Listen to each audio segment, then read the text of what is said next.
on a la sensation que notre vie nous échappe. On a la sensation qu'on ne maîtrise pas ce qu'on dit, ce qu'on pense et ce qu'on veut faire, et nos comportements. Là, c'est une opportunité pour toi de reprendre le contrôle. Quand tu te fais démasquer, c'est l'autre qui décide à quel moment toi tu avoues.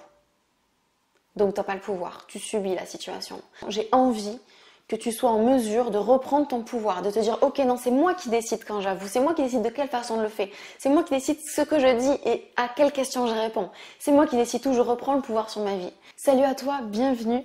Dans cette vidéo je vais te partager 3 erreurs fréquentes à éviter si tu souhaites avouer un mensonge. Donc je vais d'abord te partager ces 3 erreurs et t'expliquer pourquoi c'est pas une bonne idée de faire ça. Et à la fin de la vidéo, je vais te parler d'autre chose, d'une petite nouveauté. J'ai trop hâte de t'en parler, donc reste à la fin pour que je te parle de ça. Les 3 erreurs dont je vais te parler, c'est premièrement, croire que tu pourras tout expliquer, tout dire au moment de l'aveu. La deuxième erreur, la plus fréquente, c'est ne pas te fixer de deadline pour avouer. Et la troisième erreur, la plus fréquente, c'est de ne pas creuser le pourquoi tu avais fait le mensonge que tu as fait à l'époque où tu as menti. Bon, même si je te donne ça là, je vais pas en rester là, je vais te détailler les raisons pour lesquelles je te dis ça pour ces 3 erreurs. Alors, la première erreur, croire que tu vas pouvoir tout dire, tout expliquer. Tu as l'impression que, en fait, il va te suffire de te lancer, d'aborder le sujet et de dire ce que tu as à dire simplement. Sauf qu'en vrai, tu oublies certains éléments si tu penses ça. Premièrement, tu vas être sous un coup émotionnel assez fort, tu vas peut-être énormément stressé, tu auras peut-être vraiment peur de la réaction de l'autre, peur qu'on te rejette, qu'on t'aime plus. Et à cause de ces émotions, il se peut simplement que ton cerveau ne te permette pas de finir ta phrase ou ne te permette pas de dire tout ce que tu avais prévu de dire. Tu sais, ça t'est peut-être déjà arrivé dans des moments de conversation, même dans des moments de vie où tu t'attendais pas forcément à être submergé d'émotions, mais où en fait tu pensais dire plein de choses et une fois que la conversation est terminée, que tu rentres chez toi, tu te dis mais attends, j'avais prévu de dire ça et j'ai pas pu tout dire en fait. S'il manque des éléments, c'est quand même plutôt embêtant pour que la personne puisse tout comprendre et pour que toi tu aies l'impression vraiment d'avoir vidé ton sac et d'être vraiment authentique au moment où tu avoues. Il y a un deuxième élément pour lequel c'est une erreur de croire que tu vas pouvoir tout expliquer en fait lors de l'aveu. C'est parce que tu vas pas être seule. Je sais pas toi, mais moi quand j'imaginais avouer des mensonges ou quand j'ai imaginé dans ma vie dire quelque chose qui avait un impact pour moi, une importance, je me préparais d'abord dans ma tête, je préparais mon discours, et je préparais peut-être que l'autre allait répondre, je commençais à me faire mon petit film en fait, et dans mon petit film je pouvais dire tout ce que je voulais de la façon dont je voulais, c'était nickel, sauf que arrivé dans la vraie situation, les choses sont bien différentes, la personne coupe la parole, nous pose une question qu'on n'attendait pas du tout, ou qu'on n'attendait pas à ce moment-là, et du coup on n'a pas pu tout expliquer, et du coup on lui dit non mais attends j'ai pas fini, l'autre il dit tu vois tu veux pas répondre machin, et ça part dans tous les sens. Et du coup, on se retrouve à ne pas avoir dit ce qu'on avait prévu. Ça, c'est vraiment une erreur courante et j'aimerais que tu saches que c'est pas une bonne idée de croire ça. Il vaut mieux que tu te prépares correctement à dire tout ce que tu as à dire, que tu prépares vraiment les questions et les réponses et que tu structures ton discours de la bonne façon pour éviter d'oublier des choses. La deuxième erreur à éviter, je t'ai dit, c'est de ne pas te fixer de deadline. Pourquoi je dis ça? Parce qu'en fait, quand on a envie d'avouer, on se dit bon, il va falloir que je le fasse, et des fois on se dit bon c'est super, je vois cette personne demain soir, je vais en profiter. À un moment donné, on sera forcément seul à seul et je vais pouvoir parler de ce sujet-là.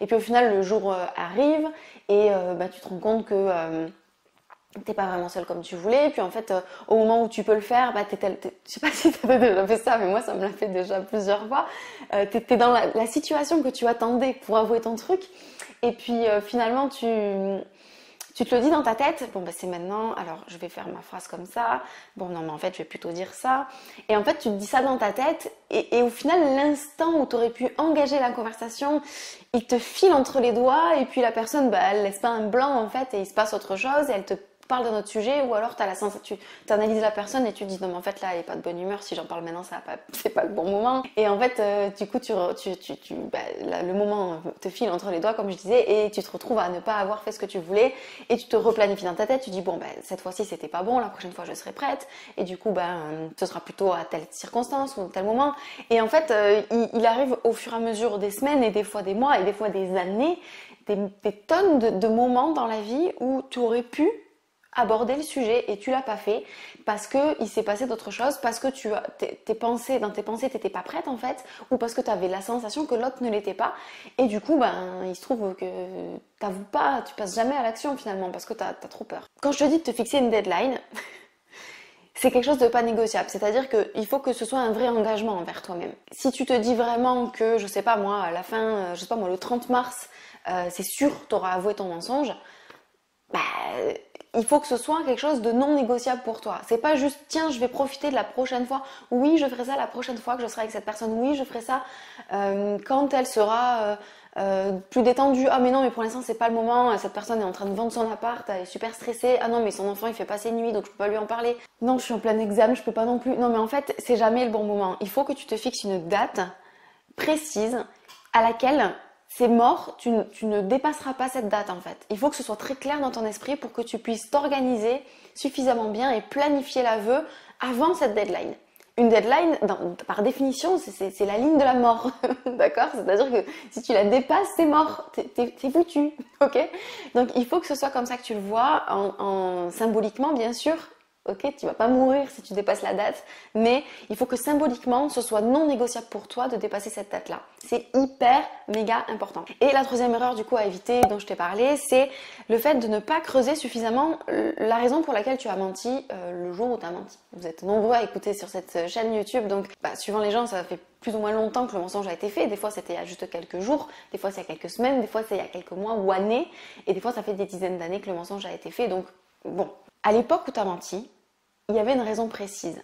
Et si tu ne sais pas vraiment pourquoi tu as menti, et ça c'est quelque chose que j'ai souvent entendu, mais souvent, des personnes que j'ai au téléphone qui me disent, que je leur demande mais pourquoi tu as dit ça? Qu'est-ce qui t'a fait dire ça? Elles me disent je sais pas. Si tu ne sais pas pourquoi tu as menti, tu ne seras pas en mesure de l'expliquer. Des fois on se dit non mais en fait ce qui compte c'est la vérité. Ce qui compte c'est d'avouer. Ce qui compte c'est de dire ce qui est vrai. Oui, je suis clairement d'accord avec ça. Mais lors d'un aveu, c'est pas suffisant. Si tu dis à la personne juste voilà ce qui est vrai, oui, c'est super parce que tu auras avoué ton mensonge, tu auras avoué que ce que tu as dit c'était faux et tu auras dit la vérité. Bien sûr que c'est la base, l'essence même de l'aveu, mais ça ne suffit pas. La personne en face de toi, elle a besoin de comprendre ce qui s'est passé, elle a besoin de te comprendre. Tu as souvent très peur qu'elle te juge, mais si tu n'expliques pas la raison pour laquelle tu as fait ce que tu as fait, elle ne pourra pas te comprendre. Donc elle va forcément te juger. Et finalement, le risque de faire cette erreur, c'est d'être à court d'arguments quand tu vas être face à la personne. Elle va forcément te poser des questions, elle va te demander plein de trucs. Si tu ne sais pas pourquoi tu as menti à l'époque, tu ne pourras pas répondre à ces questions. Je ne sais pas si tu arrives à te rendre compte, mais je sais pas. C'est la pire chose qu'une personne peut entendre quand on vient de lui avouer un mensonge. Quand tu vas avouer un mensonge et quand la personne va te poser des questions sur pourquoi, comment, mais comment c'est possible, comment tu as pu me faire ça et tout ça, ta réponse ça va être je sais pas. Mais c'est pas du tout acceptable en fait. La personne en face de toi, elle a besoin d'être rassurée. Ça la met en insécurité d'apprendre que tu lui as menti. Elle a besoin d'être rassurée. Donc il faut absolument que tu saches pourquoi. Et c'est pour ça que c'est une grande erreur de croire que c'est pas important. Si, c'est super important. Il faut que tu creuses ce sujet. Je te partage en fait ces 3 conseils, ces 3 erreurs qui sont extraites de la formation que j'ai créée. En dessous de cette vidéo, tu as un lien pour accéder à la page de description de la formation, la première que je lance. Tu t'en doutes, elle est sur ce thème forcément. Donc cette formation, elle s'appelle Avouer ses mensonges sans stress, parce que je sais que vous êtes nombreux à avoir envie, à avoir besoin d'avouer vos mensonges et que c'est quelque chose d'extrêmement stressant. Il me semblait indispensable de créer quelque chose qui allait vraiment t'aider à comprendre pourquoi, comme je t'ai dit, c'est super important, construire ton discours, préparer ce moment de l'aveu, le où, le quand, le comment, de préparer aussi l'autre à recevoir ça parce que c'est un choc et c'est important que la personne en face de toi soit préparée et de te permettre de planifier tout ça pour que ce soit clair dans ta tête, que tu sois complètement détendu parce que tu auras tellement été préparé que il y aura plus de zone d'inquiétude, de vide, d'incertitude en fait. Cette formation elle est là pour te donner le courage nécessaire de préparer tout ça et de passer à l'aveu. Cette formation elle est là pour te permettre d'être prête complètement si des fois le sujet explose ou si des fois tu t'apprêtes à avouer. C'est pas juste là pour te permettre d'avouer, c'est surtout là pour te permettre de te préparer à cet aveu. Elle peut peut-être juste te permettre de te dire que tu vas pouvoir le faire. Ça t'engage pas, hein, t'es pas obligé d'avouer coûte que coûte, t'es pas menotté une fois que tu as acheté cette formation, bien sûr que non, tu avoueras quand tu seras prête en fait. Cette formation elle est faite pour toi si tu as un ou plusieurs mensonges à avouer, peu importe l'importance, le niveau de gravité de ces mensonges, ça peut être des choses banales, futiles, qui peuvent paraître ridicules et du coup pour lesquelles tu as vraiment honte, ou des énormes mensonges que tu as construits depuis plusieurs années. Cette formation, elle est là pour toi aussi si tu sens que tu es sur le point de te faire démasquer, si tu sens que tes proches se rendent compte que ça va pas tarder en fait. Ou alors si tu as vraiment besoin de cracher le morceau, de vider ton sac et de dire tout ça, parce que ça te pèse tellement lourd sur tes épaules qu'il est temps de passer à autre chose. Cette formation, elle est là pour toi si tu es OK pour aller voir en face ton mensonge et surtout les raisons pour lesquelles tu as menti. Je t'en ai parlé tout à l'heure, c'est super important de connaître le pourquoi. Si tu n'es pas prête à aller voir ce qui fait mal, à aller voir la raison pour laquelle tu as fait ça, à aller te confronter à ton mensonge, si tu n'es pas prête à aller mettre la main dans le cambouis, en fait, c'est pas pour toi. Si tu n'es pas prête non plus à faire les exercices. Parce qu'en fait, moi, dans cette formation, je t'explique toutes les choses qu'il y a à faire et je te donne un processus, un plan d'action qui t'explique pas à pas où aller. C'est bien structuré, c'est expliqué de manière simple pour que tu comprennes. Tu as des supports écrits, tu as tout ce qu'il faut. Mais je peux pas faire les choses à ta place. Je peux pas faire les exercices à ta place. Je peux pas répondre aux questions à ta place. Donc, si t'es pas prête à faire ce travail-là, ce sera pas pour toi. En fait, toutes les questions que tu te poses sur ton comportement depuis peut-être des mois ou des années vont trouver leur réponse au travers de cette formation. En fait, il y a 4 modules. Une introduction, 4 modules, une conclusion et un petit bonus si tu fais partie des 100 premiers. Sinon, tu l'auras pas. C'est le cadeau pour les premiers. Et tu as également des documents en PDF. Il y a 7 pages en tout qui vont te permettre de suivre les modules de la formation et de t'accompagner dans les exercices. Ce qui fait que tu n'as pas besoin de prendre de notes, tu as juste besoin de te poser entre chaque module pour répondre aux questions, pour faire les exercices et construire ton aveu. C'est comme si dans ton sac à dos, tu avais tous les outils pour faire face à cette situation au moment où tu seras au pied du mur et où tu n'auras pas le choix, ou parce que on t'aura démasqué, ou parce que toi, tu te seras dit « Ok, je vais faire ça ». Un point qui est super important que je rajoute là, cette formation, j'ai fait en sorte qu'elle te donne du pouvoir. Et ça, il faut vraiment que j'en parle en fait, avant de couper cette vidéo. Quand tu te fais démasquer, c'est l'autre qui décide à quel moment toi tu avoues. Donc tu n'as pas le pouvoir, tu subis la situation. Moi, à travers cette formation, j'ai envie que tu sois en mesure de reprendre ton pouvoir, de te dire ok non, c'est moi qui décide quand j'avoue, c'est moi qui décide de quelle façon je le fais, c'est moi qui décide ce que je dis et à quelle question je réponds, c'est moi qui décide où je reprends le pouvoir sur ma vie. Et je sais que souvent toutes les personnes qui mentent se sentent comme ça, je me suis sentie comme ça aussi, c'est horrible. On a la sensation que notre vie nous échappe, on a la sensation que on ne maîtrise pas ce qu'on dit, ce qu'on pense et ce qu'on veut faire, et nos comportements. Là, c'est une opportunité pour toi de reprendre le contrôle. Pour y accéder, c'est très simple, en fait, tu cliques sur le lien sous la vidéo de la formation, tu vas arriver sur la page de commande, il y a plein de détails qui est expliqué, tu peux relire si tu as envie et tu as un bouton accéder jusqu'au dimanche 24 janvier. La formation est en tarif de lancement, donc elle est, je crois, 3 fois moins chère que sa valeur. J'ai fait une réduction comme ça pour les premières personnes qui vont se lancer. Ensuite, la formation va retrouver son prix initial et tu pourras bien sûr te la procurer tant que tu veux.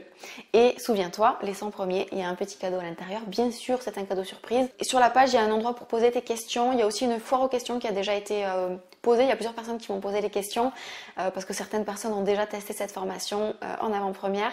Donc j'ai déjà des questions auxquelles j'ai répondu. Si tu en as d'autres, n'hésite pas à me les poser. J'y répondrai avec grand plaisir. Je les rajouterai sur la page. Moi, je m'arrête là et je te dis à tout de suite dans la formation. Bye bye.